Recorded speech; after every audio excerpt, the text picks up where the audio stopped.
I'm from Merdelin, or Monsterville right now. We also have Dylan Powell, who's a good friend of mine, who's also from Monsterville. And joining us from Germany is Philip Roth.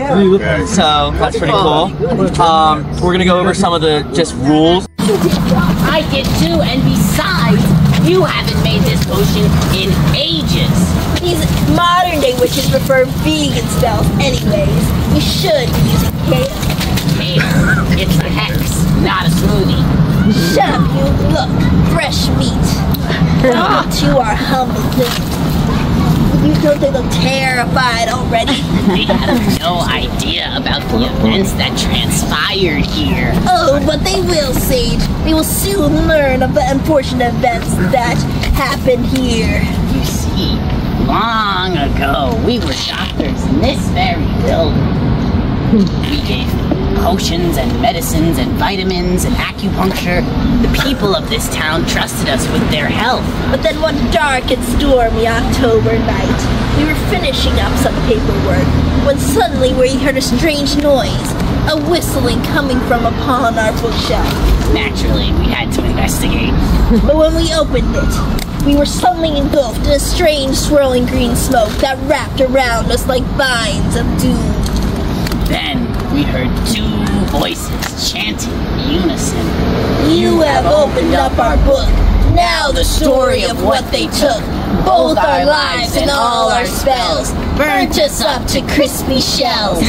The witches' souls once drowned inside now possess you as their guide. And then we were transformed, poof, into witch doctors! That's right, our herbal remedies cursed. Our treatments now spells in disguise. And ever since that night, we've been stuck here making potions with all the vitamins your body needs and giving out valid medical advice. So, dear visitors, if you ever stop by again for a check-in, beware! We might prescribe you something extra spooky. Now go! Get out of here! Great job. It's brotherly love candle shop. That's why you say go this way. Thank you. This is nice. Great Aquarium globes, just like this one right here, walking around or in the windows looking for their home. Once again, we're going to cross here. So once again, this is a prime example of one of those homes. They say in that top window up there, you sometimes see a little girl. So cool. Like one for real? I would like that. I would like that. Like all the way up there in that little window.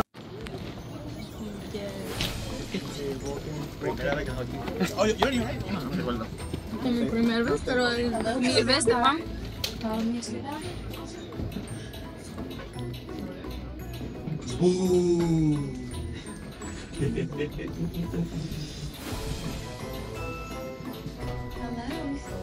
Everyone file in. There's more than enough space. Hi. Ooh, dark.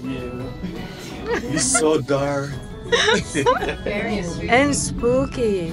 This is perfect for candlelight. This is so good. It smells really good. Let's see.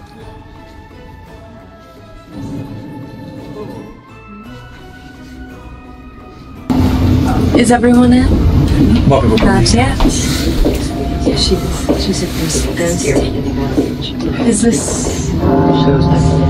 Is this everyone? Okay, that's all. Well, let's our story begin. It started on a night not unlike tonight, with a Mr. Sean Patrick O'Leary.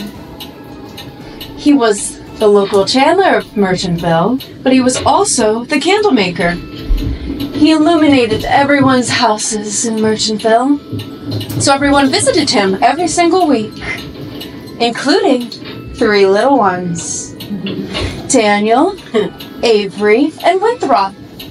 They visited him every week because they saw on display the biggest candy bar they ever see. And my, did they want that. So spring turned to summer, and summer turned to autumn, and they waited for Halloween night for their big prize. They dressed up in their ghouls, goblins, and witches outfits and went on their merry way. They went on over. Trick or treats, they said. And Mr. O'Leary presented them with a big, ginormous candy red apple. That is not what they wanted at all. Furious, the three of them stormed off to the gazebo, the very one that you all started at. And that is where they plotted their revenge on Mr. O'Leary. A few nights later, they returned to find Mr. O'Leary in the back room, alone with his candle melts. So, Avery waited outside, and the two boys snuck on in. They grabbed their candy bar with no hesitation and were about to make their great escape when they realized something was off about it. It was not a candy bar whatsoever. It was a giant candle melt that looked like a candy bar. Deceived and furious, they stormed out of the building, slamming the door, startling Mr. O'Leary in the back, causing the giant wax melter to fall all over him. Oh my god. Encasing him entirely in wax, sealing his fate. I was the little girl Avery out front. So let this be a lesson to you little ones. Do not misbehave this Halloween or you may end up like me, telling a story every Halloween. Have a great haunted tour. Thank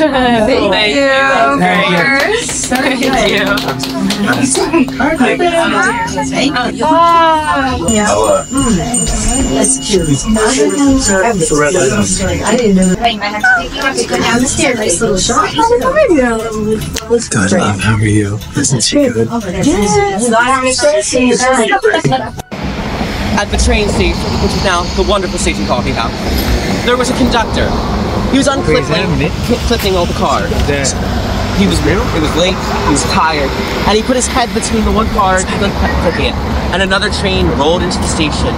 It hit the back of the car, chopped his head off, and was never to be found again. He's said to haunt the bike path every Halloween and October night, walking up and down with his lantern looking for his head. And the unlucky one that comes across him will lose their head for the next year. Until he finds his head. Until this day, he has not found his head. And it's not looking very good for him to find his head. We'll make our way across the street after this car. Yes. And we'll go to the station coffee house. Like a nice Yeah, Victorian homes, most of them, minus the exception of that one. I know, right? Almost all of them have been here since since the early. This side of the town is called the Cattell Tract, named after Mr. Cattell, one of the founders of the town. And they have been here. They've been here since the 1880s or earlier. Oh, come, human, come. Oh my god. Gather. I find that cows are better at doing this than humans. Gather. Gather. Yep. You can make a little semi-circle. Yeah. All right. Okay. Okay, I'm going to scream in 2 seconds. Is everyone ready for that? Oh, come. Oh, you're too far. Come. Oh, come. Come on. Hello. Little sticky one. Yes. Okay. Back. Back. Now. Don't move. Nobody move. Here we have met the horrors of caffeine and other sweets. A ground that some of you, well, most of you, will find convenient, hip, or even chic. But this station, the station, holds souls too. Alright, so we've met the night, the mood, we have the bones, the beads, the broom. The beads, the bones, the brew. The beads, the bones, the brew. The beads, the bones, the brew. The beads, the bones, the brew. When witches say things multiple times, what do you think you do? The beads, the bones, the brew. The beads, the bones, the brew. The beads, the bones, the brew. Excellent. Butterfly. The baby. The head. The bag. Oh. The jacket. Thank you so much for remembering the jacket. Where did you get this jacket? Where did you get this jacket? It was a gift. It was a gift. Okay. Did you? I did. Okay. Where did you get the jacket? I think it was Macy's. Macy's. Okay. Oh, Macy's!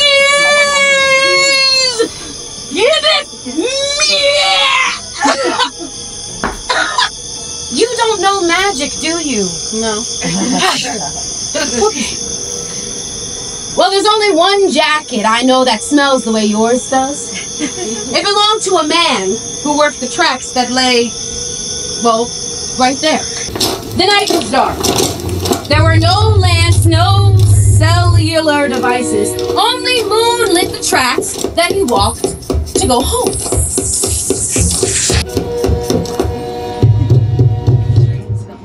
Wait. Wait.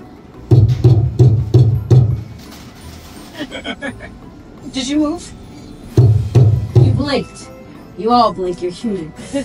You moved. Do you know magic? Maybe I don't know. Take mine. He followed the tracks as they began to rattle. The tracks weren't finished, he thought. In the darkness, he felt no engine. He saw no lights. He felt no tracks until they began to shake, and then a gust of wind. He took all of 2 steps, running before he fell to the ground, shimmying out of his boot and off of the tracks, only to realize that he had dropped his wallet. Without hesitation, he reached back. Well, I think he's here for this.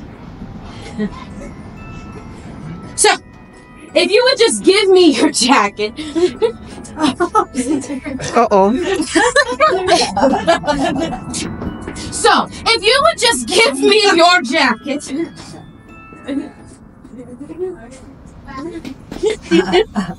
Oh, okay. All right. Okay. Well, we can do something else. We can do something. The beads, the bones, the brew. The beads, the bones, the brew. The beads, the bones, the brew. Okay. Boom, bang, crash, melancholy, headless, dust and ash.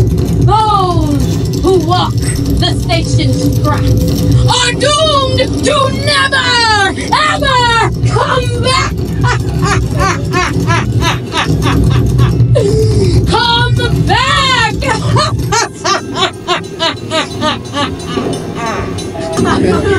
Happy Halloween! So, that was actually pretty. No, how about it? It's loud, yeah, we're going that way. She's like, okay. And then, yeah. Oh, then. Don't fly me. What? Los monkeys nos comemos slide. ¿De quién se unió? College House, also known as the Blue Monkey. It was opened in the late 1800s. It was home to the Masonic Temple, the meeting place, the theater, and many spooky things happened on that second floor. The second floor that you're only welcome to a private party. The second floor that creeps me to this day, and I don't know why. The second floor that you can see ghosts and goblins from each window, and if you don't, there might be an issue. So we've arrived upon our next storyteller, Ginseng, at Ginseng. I'll leave them off to you. Hello, good evening. How's everybody this evening? Okay, stop it haunting enough. I see if you're doing well, you should be scared, right? Here was 1890 in the small town of Merchantville. Nestled between rolling hills and dense woods, there was an old pharmacy known for its quirky remedies, and the kind-hearted pharmacist The pharmacy had been in operation for well over a century.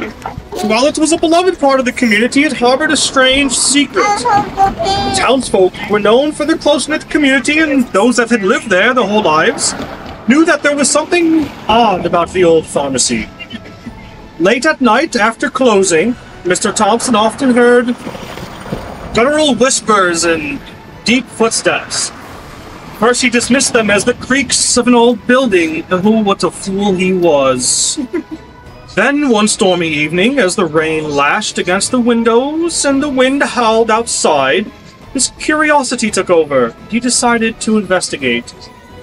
He followed the sounds to the basement, where a dusty old prescription book lay open on the counter. Upon looking, the pages flipped rapidly, revealing the names of customers long since passed away. Intrigued, he leaned in closer, and the whispers grew louder for incoherent words. Help us. Suddenly the lights flickered, and Mr. Thompson felt a chill run down his spine. Suddenly he remembered the stories his grandmother used to tell him about a pharmacist who saved lives but had never been able to let go of those he couldn't. The old pharmacist's spirit was still bound to help those who visited the pharmacy. Now determined, Mr. Thompson spent the next few nights researching the names in the book. He had discovered that these names were people who had come seeking cures but had met tragic fates. Realizing they needed a closure, he stayed up all night, crafting herbal remedies based on their stories, and placed them upon the shelves of his shop.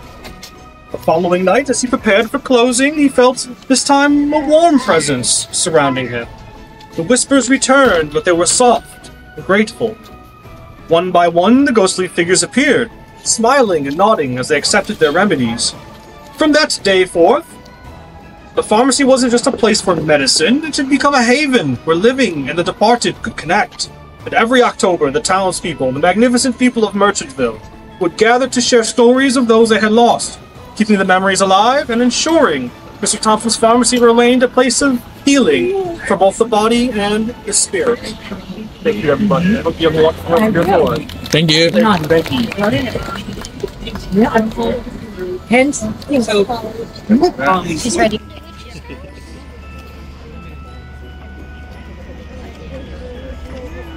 Gather around, gather around.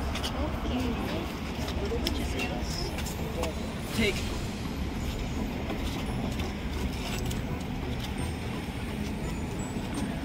Alright, feel free. The scouts bring it out every year. They say an evil wicked witch lives in there and will curse you if you knock on the door.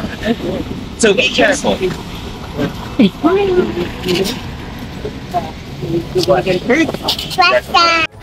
They say he walks around the fountain every night to make sure it's safe. They say that he walks around the park to make sure his park is clean, and that if you litter, young ones, he will come and haunt your dreams. So welcome to Orchard Park. I'll leave you off here. Woo!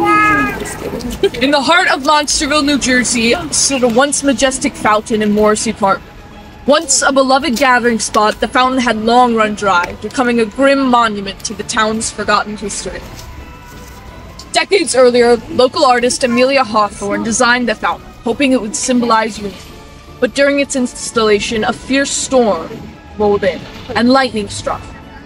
Witnesses claimed shadows danced around the fountain, and a voice warned of its purpose. As years passed, the fountain seemed to absorb the town's misfortunes. Crops failed year after year, and children began disappearing, one and then the other, leaving families in despair. Bitter arguments erupted in homes, tearing friendships apart. Townsfolk attributed these calamities to the fountain, believing it was cursed and feeding off of the town's misfortune. To make people forget, they filled the park with vibrant plants hiding the fountain from view. Flowers bloomed around it, but whispers of despair lingered beneath the foliage. Whispers that could still be heard on nights like this. One autumn evening, similar to tonight, a group of teenagers dared to visit the fountain after dark. As they approached, a chilling breeze swept through the trees, carrying the faint, sorrowful whispers that echoed their deepest fears. When one girl, Jess, touched the stone, A low rumble reverberated through the ground. Suddenly, blinding light erupted, and ghostly figures emerged from the banister specters of those who had suffered in Monsterville. Panic set in as shadows swirled around them, whispering their fears and regrets. The ground trembled and the fountain cracked, releasing a mist that chilled the air. By dawn, the teenagers were gone, their screams swallowed by the night. The town continued to hide the fountain beneath the tapestry of flowers, but the whispers of the lost remain, haunting Morrissey Park, and reminding all of us who passed on this night of the darkness that refused to fade. Alright, feel free to walk around this way.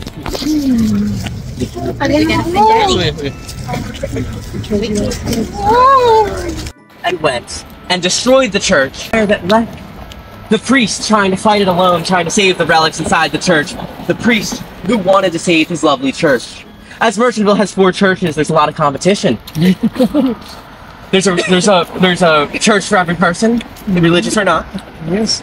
He tried to save his church. He tried to save his church for that community. But one day a fire broke out, and he was succumbed by the fire. The fire department did not get here in time, and he died in that fire. And you may hear him whispering sermons as you walk by, or notice that there are ghostly objects that float by in that churchyard.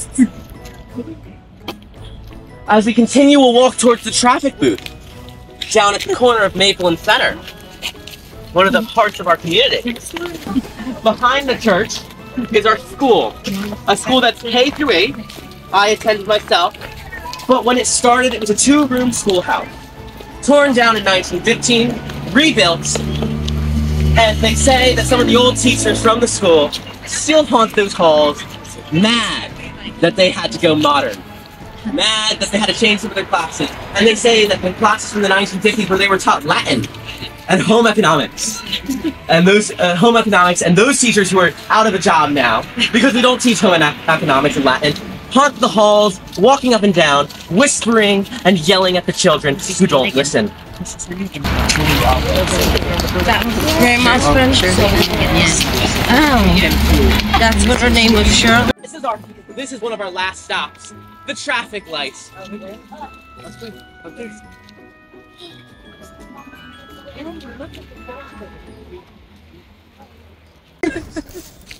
In the quaint town of Merchantville, New Jersey, an old traffic booth looms menacingly in the corner of Maple Avenue and Center Street. Recently reopened, bright colors displayed inside the facade, where darkness used to loom. Within a darkness, a tragedy as a past silent shivers down the spines of those who dare to approach. Years ago, Officer Collins manned the booth, known for his unwavering dedication to keep the town safe. But one stormy night, a speeding car lost control, crashing into the booth. In a horrific explosion of glass, metal, Collins' life was extinguished in an instant. But his spirit remained trapped and vengeful, surrounded. The booth, late at night, flickering lights danced inside, and the unsettling sound of whistles echoed through the air. Those who passed too close reported frequently feeling an icy breath on their necks, waiting for them to stay. There have been stories shared among Merchantville residents that Officer Collins' ghostly figure appears randomly, asking to be freed from his forever tomb. People tend to avoid approaching or walking too close to the iconic traffic booth, especially by themselves at night, feeling that the booth is a place of doom and despair. So we're going to make our last and final stop across the way over there to the photo studio. Yes! The witches must be on my side tonight.